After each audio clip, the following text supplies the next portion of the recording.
red pilling for me was a bit of a process, but I can think of a couple major things. So the first was when Donald Trump was elected.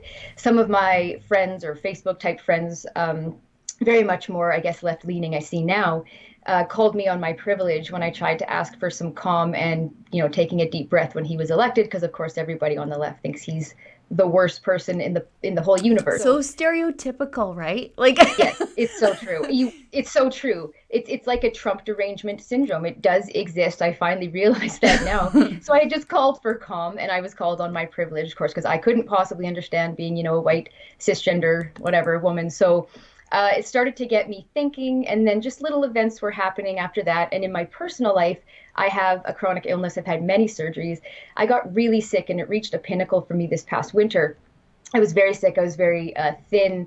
I was miserable. I was in a lot of pain, and I wasn't sure what the point was going on anymore. By the time I had my surgery, which was successful, but it was taking a long time to heal, I was very depressed, and I wasn't sure I was going to make it through about February, March. And then I found Dr. Jordan Peterson.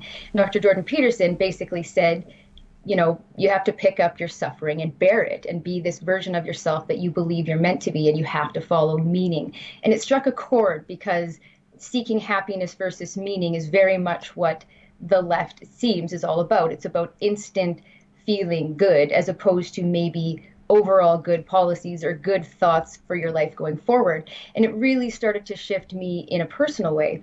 From there, I started to go back to my faith, reconnected with a pastor that coincidentally, maybe or not, lives in the same city I am now from my childhood to kind of bring me back to that. And then with it, of course, politically, I realized I think been a conservative all along. I just didn't realize what conservatives were capable of. I had this stereotypical view that conservatives were heartless or non-empathetic. And of course, that's what the media tells us. So I bought into that baloney and finally realized over time that it wasn't true. And also some CBC articles that showed me how much our media can lie to us, those sorts of things. So slowly but surely, I realized, holy cow, I've been in the wrong. That's an excerpt from my weekly show, The Gun Show. It airs every Wednesday at 7 p.m. Mountain Standard Time. Each week, I bring you an informal interview with an interesting newsmaker or citizen activist you might not have heard of, but who is making a big difference in Canadian politics. And we'll talk about issues in a way you'll never see done in the mainstream media. To subscribe, go to therebel.media/shows.